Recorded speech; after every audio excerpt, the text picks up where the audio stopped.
श्री स्वामी समर्थ। आज आपण मार्केटसारखा एकदम हलवाई स्टाईलमधून ढोकल्याची रेसिपी बघणार आहोत। आजवर तुम्हाला कोणी सांगितली नसेल अशी ही रेसिपी आहे आणि ही रेसिपी एकदम प्रमाणबद्ध आहे। प्रमाणशीर परफेक्ट प्रमाणामध्ये ढोकल्याची रेसिपी तयार झालेली आहे आणि तुम्ही बघू शकता किती जाळीदार स्पॉन्जी असा हा ढोकला तयार झालेला आहे। आता हा ढोकला खाताना अजिबात सोड्याचा वास येत नाही, टाळ्याला चिटकत नाही। जरी हा ढोकला दिवसभर राहिला ना तरी सुद्धा कडक होत नाही किंवा मग वातड सुद्धा होत नाही। चला आजच्या आपल्या रेसिपीला सुरुवात करूया। त्याआधी मी Aishwarya food gallery and blog मध्ये तुम्हा सर्वांचं मनापासून स्वागत करते।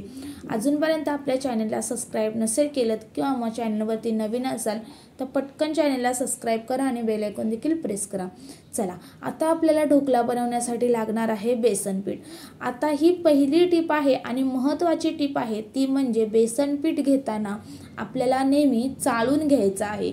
तुम्ही जर असंच बेसन पीठ घेतलं तर जो ढोकला आहे तो अजिबाती जाळीदार बनत नाही, स्पंज बनत नाही, त्या ढोकल्याचा एकदम असा बसून राहतो। अशा पद्धतीने हा ढोकला तयार होईल जर तुम्ही चाळून घेतलं नाही तर।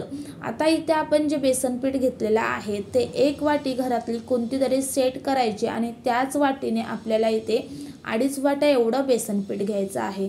एक वाटी सेट केल्याने तुम्हाला जे बाकीचं साहित्य आहे किंवा जे पाण्याचं प्रमाण आहे ते सुद्धा व्यवस्थित घेता येईल। तर मग बघा इथे एक वाटी मी चाळून घेतलेली आहे, आता पुन्हा 1.5 वाटी घेतलेली आहे। असं करून आपल्याला इथे बेसन 2.5 वाटी एवढं घ्यायचं आहे। चला इथे बेसन आहे ते मस्त असं चाळून घेतलेलं आहे। अजून पुन्हा एकदा सांगते, बेसन ढोकल्यासाठी घेताना चाळूनच घ्यायचं, असं डायरेक्ट आपल्याला बेसन घ्यायचं नाहीये। आता त्या बेसनमध्ये बाकीचे जे जिन्नस आहेत ते ॲड करूया। तर इथे मी घेतलेला आहे 2.5 चमचे एवढे साखर। आता जो आपण कांदा पोहे खातो ना त्याच चमच्याने 2.5 चमचे साखर घेतलेली आहे। 1 चमचा एवढं लिंबू सत्व म्हणजे सायट्रिक ॲसिड घेतलेला आहे। 1 चमच्यापेक्षा जास्त टाकायचं नाही, फक्त 1 चमचा एवढंच आपल्याला लिंबू सत्व घ्यायचं आहे। त्यामध्ये आपल्याला टाकायचा आहे येलो कलर। आता माझ्याकडे येलो कलर नव्हता, पूर्णपणे हळदीसारखा येलो कलर असतो तो नव्हता, हा थोडासा ऑरेंज सारखा कलर होता तोच टाकलेला आहे। तुमच्याकडे जर येलो कलर असेल, हळदीसारखा दिसतो तो असेल तर तो टाकून घ्या, पाव चमचा एवढा। आता इथे आपल्याला अजिबात हळद वापरायची नाहीये, कारण हळदीचा आणि सोड्याचा संपर्क आला की हळद आहे ती लाल पडते आणि ढोकला आहे तो अजिबात व्यवस्थित दिसत नाही। तर मग बघा इथे जे साहित्य आहे ते चांगलं असं मिक्स करून घ्यायचं आहे, साखर, सायट्रिक ॲसिड आणि कलर। आता त्यामध्ये आपल्याला थोडं थोडं पाणी टाकून बॅटर तयार करायचं आहे।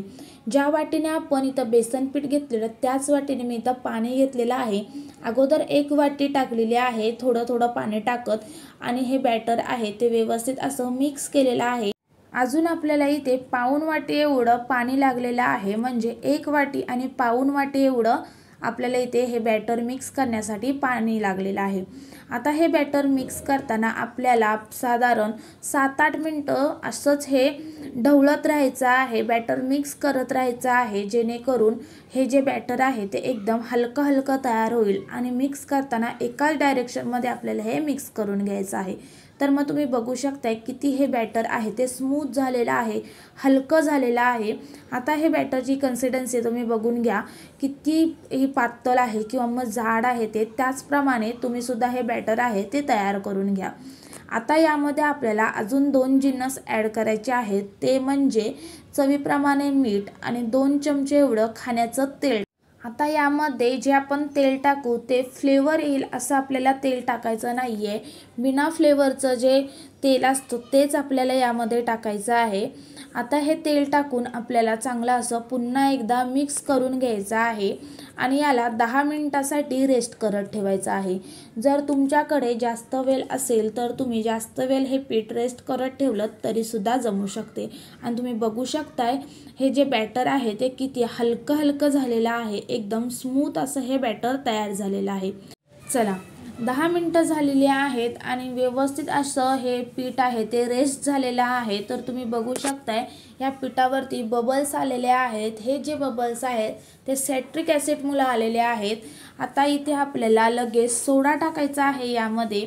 आता सोडा टाकताना आपण नेहमी काय करतो की सोडा टाकतो आणि किंवा मग इनो टाकून त्याच्यावरती ॲक्टिव्ह होण्यासाठी पाणी टाकतो आणि ते मिक्सरच्या साहाय्याने किंवा मग चमच्याच्या साहाय्याने मिक्स करतो। तर तसं न करता व्हिडिओमध्ये दाखवल्याप्रमाणे सोडा आहे तो आपल्याला हातावरती घ्यायचा आहे आणि हात आहे तो डायरेक्ट त्या पिठामध्ये पलटी करून हात न उचलता आपल्याला हे पिठामध्ये सोडा आहे तो मिक्स करून घ्यायचा आहे।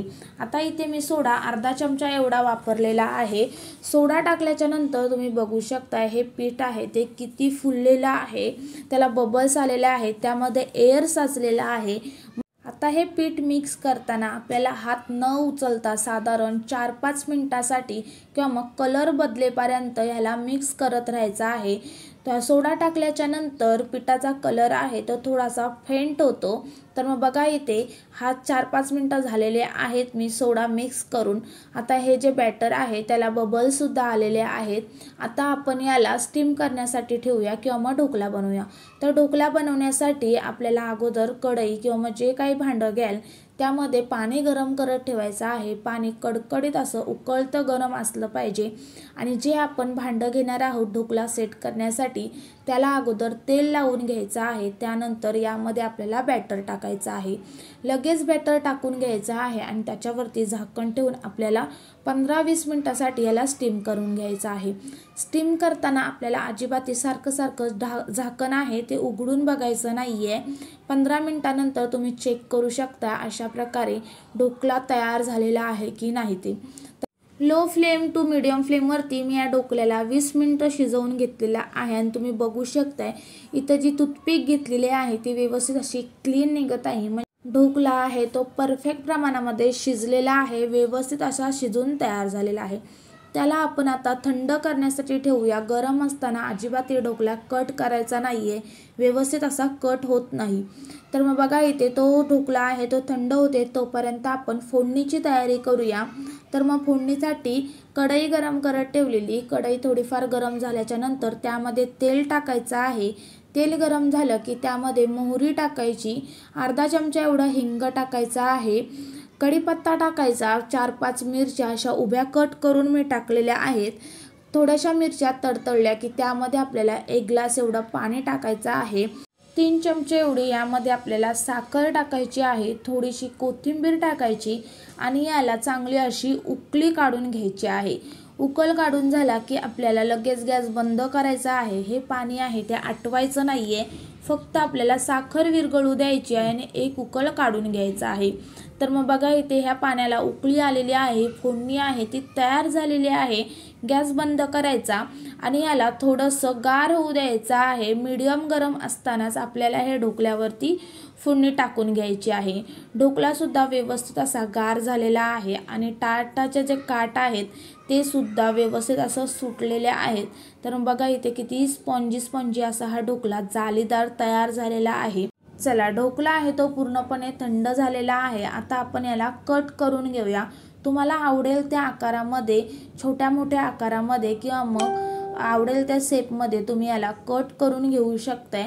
आणि तुम्ही बघू शकता इथं ढोकळा कापताना अजिबात जे बॅटर आहे ते सुरीला चिटकलेलं नाही आहे, म्हणजे जो ढोकळा आहे तो व्यवस्थित आपला तयार झालेला आहे।